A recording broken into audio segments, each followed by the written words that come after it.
पिंगला विधानसभा क्षेत्र भारतीय संस्कृति की उस आध्यात्मिक परंपरा का प्रतिनिधित्व करती है जो यहां की माटी ने देश और दुनिया को एक संदेश दिया है। बहनों और भाइयों, मैं यहां के अन्नदाता किसानों का अभिनंदन करता हूं जिन्होंने अपने परिश्रम से इस माटी में सोना उगलने का काम किया है और अपनी भूमि की उर्वरता के माध्यम से देश का पेट भरने का काम कर रही है। और इसीलिए यहां की इस परंपरा को, जिसने भारत की जनजातीय संस्कृति को एक नई ऊंचाई दी है, वह हम सब के लिए वर्णनीय है, अभिनंदनीय है। बहनों और भाइयों, जब पश्चिमी मेदिनीपुर के इस जनपद में पिंगला विधानसभा क्षेत्र में मुझे आप सबके साथ संवाद बनाने का अवसर प्राप्त हो रहा है, तब मैं यहां के जनजातीय समुदाय को जय जोहार का आह्वान करते हुए उन सबका आह्वान करूंगा। पहली बार हुआ है जब जनजातीय एक महिला को भारत के सर्वोच्च संवैधानिक पद पर भारत के राष्ट्रपति के रूप में मोदी जी के कारण आज सौभाग्य प्राप्त हुआ है उस पद पर बैठने का। कांग्रेस ने, टीएमसी ने, इंडी गठबंधन ने भारत के अंदर 60 वर्ष से अधिक समय तक शासन किया, लेकिन अनुसूचित जाति और जनजाति के बारे में इनके पास कोई भी इनके पास अपना कोई एजेंडा नहीं था। इन लोगों ने जनजाति के बारे में, अनुसूचित जाति के बारे में कभी नहीं सोचा। लेकिन ये लोग बाबा साहब डॉक्टर भीमराव अंबेडकर का अपमान करते हैं। ये लोग राष्ट्रपति के बंगाल आगमन के दौरान प्रोटोकॉल का उल्लंघन करके उन्हें अपमानित करने का काम करते हैं। भारत की जनता इसको स्वीकार नहीं करेगी, बर्दाश्त नहीं करेगी। और आज मैं यहां पर पिंगला विधानसभा क्षेत्र में यही कहने के लिए आया हूं।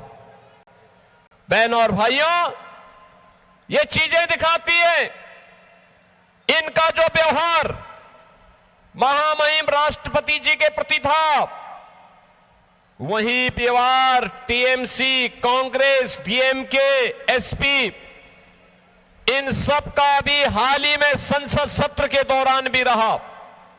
आपने देखा होगा संसद सत्र के दौरान कैसे नारी शक्ति बंधन अधिनियम को, जिसे प्रधानमंत्री मोदी जी 2029 में लागू करना चाहते थे, इन दलों ने उस संशोधन को पारित नहीं होने दिया। ये चीजें दिखाती हैं कि आधी आबादी का अपमान करना, नौजवानों का अपमान करना, अन्नदाता किसानों का अपमान करना और गरीबों का अपमान करना इनकी फितरत बन चुकी है। लेकिन अब जनता जागरूक हो चुकी है। अब वह इस प्रकार की भ्रष्टाचार और कदाचार में लिप्त सरकारों को स्वीकार नहीं करेगी। बहनों और भाइयों, बंगाल का अपना गौरवशाली इतिहास रहा है। ये बंगाल जिसने बैरकपुर से निकली चिंगारी ने भारत के अंदर 1857 में प्रथम स्वातंत्र समर की लौ जलाई थी। ये बंगाल जिसने भारत के अंदर वंदे मातरम के गान के माध्यम से भारत की आजादी का मंत्र बनकर के स्वतंत्र भारत का राष्ट्रगीत बना हुआ वंदे मातरम इसी बंगाल की धरती में रचा गया। और यह वर्ष हमारे लिए सौभाग्य का विषय है। यह वर्ष वंदे मातरम के 150 वर्ष पूरे होने के अवसर पर पूरा देश राष्ट्रीय आयोजन के साथ जुड़ा हुआ है। वंदे मातरम ने भारत की आजादी को एक नई ऊंचाई दी। यह आजादी का मंत्र बना था और आज हम कह सकते हैं टीएमसी की अराजकता से मुक्त बंगाल बने। वंदे मातरम के 150 वर्ष के बाद यह साबित होकर के रहेगा। बहनों और भाइयों, बंगाल हमारी आध्यात्मिक भूमि रही है। याद करिए, यही बंगाल है रामकृष्ण परमहंस को जन्म देने वाली बंगाल, लाहिड़ी महाशय को जन्म देने वाली बंगाल, भारत सेवाश्रम संघ के संस्थापक स्वामी प्रणवानंद जी को जन्म देने वाली बंगाल और स्वामी विवेकानंद को जन्म देने वाली बंगाल। वैश्विक मंच पर स्वामी विवेकानंद ने कहा था, गर्व से कहो हम हिंदू हैं। यह आह्वान भारत के एक युवा सन्यासी के रूप में स्वामी विवेकानंद ने किया था। बहनों और भाइयों, स्वामी विवेकानंद का यह आह्वान आज भी भारत के युवाओं में गूंजता, उनके कानों में गूंजता है। यह बंगाल की धरा है, जिस बंगाल की धरा ने सदैव देश को नेतृत्व दिया। नेताजी सुभाष चंद्र बोस इसी बंगाल की धरती में आह्वान करते हैं देश की आजादी के लिए, देश के युवाओं के लिए, कि तुम मुझे खून दो, मैं तुम्हें आजादी दूंगा। उनका यह उद्घोष भारत की आजादी का नारा बन गया। नेताजी सुभाष चंद्र बोस के साथ पूरे भारत का युवा एकत्र होकर के आजाद हिंद फौज के गठन के साथ जुड़ा था। नेताजी सुभाष चंद्र बोस का अपमान कांग्रेस ने किया। कांग्रेस नहीं चाहती थी कि नेताजी को सम्मान मिले और इसीलिए कांग्रेस के अध्यक्ष पद से उन्हें जीतने के बाद भी उन्हें उससे मुक्त कर दिया गया। बहनों और भाइयों, ये बात यहीं तक सीमित नहीं है। याद करिए खुदीराम बोस का बलिदान। हंसते हंसते फांसी के फंदे पर देश की आजादी के लिए खुदीराम बोस इसी बंगाल की धरती पर चढ़े थे। बहनों और भाइयों, ये बंगाल की धरा है। गुरुदेव रविंद्रनाथ ठाकुर इसी बंगाल की धरा ने दिए हैं। ये बंगाल की धरा है। भारतीय जनसंघ के संस्थापक डॉक्टर श्यामा प्रसाद मुखर्जी बंगाल की धरती पर पैदा हुए थे।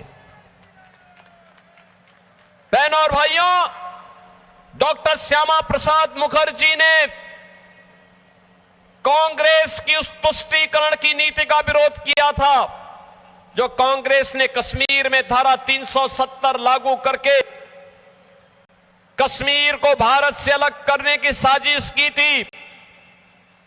तब डॉक्टर श्यामा प्रसाद मुखर्जी ने, जो इसी बंगाल की धरती पर पैदा हुए थे, तब उन्होंने नारा दिया था, एक देश में दो प्रधान, दो विधान, दो निशान नहीं चलेंगे, नहीं चलेंगे।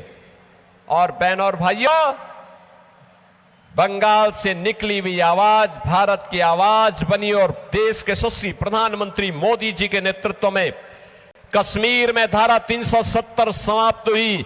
अब बंगाल का नौजवान भी कश्मीर के अंदर अपने लिए जमीन खरीद सकता है और वहां सम्मानजनक ढंग से रह सकता है। बहनों और भाइयों, आज मैं आप सबको यही आह्वान करने के लिए आया हूं। बंगाल कभी भारत की स्वर्ण भूमि कहा जाती थी। उर्वरा भूमि है, सब कुछ सामर्थ्य थी, भूमि अत्यंत उर्वरा थी, उद्योग धंधे थे, नौजवान प्रतिभाशाली था, आध्यात्मिक प्रेरणा की भूमि थी, अन्नदाता किसानों के परिश्रम की भूमि थी। महिलाएं कला और संस्कृति को लेकर के नेतृत्व देती थी। लेकिन पहले कांग्रेस ने, फिर कम्युनिस्टों ने, 15 वर्षों में टीएमसी ने, जो बंगाल कभी भारत की अर्थव्यवस्था का ग्रोथ इंजन था, उस ग्रोथ इंजन को इन्होंने कंगाल बना करके रख दिया है। आज बंगाल बेहाल है। पिछले 15 वर्षों में 7,000 से अधिक बड़े उद्योग बंद हुए हैं। बंगाल में एमएसएमई यूनिट 18,000 से अधिक बंद हुए हैं। 30 लाख से अधिक नौजवान बेरोजगार हुआ है। अन्नदाता किसान को उसकी उपज का दाम नहीं मिल रहा है। आलू उत्पादन करने वाला किसान बेहाल है। चावल की में लगातार गिरावट है। मछली उत्पादन में भी लगातार गिरावट है। ये बंगाल की वर्तमान की बदहाल स्थिति वर्तमान में, नौजवान परेशान, अन्नदाता किसान हताश और निराश है। उद्योग धंधे चौपट हो रहे हैं और टीएमसी की सरकार तुष्टीकरण में लगी हुई है। यहां sand mafia, coal mafia, land mafia, cattle mafia हावी होकर के बंगाल को चूस रहा है।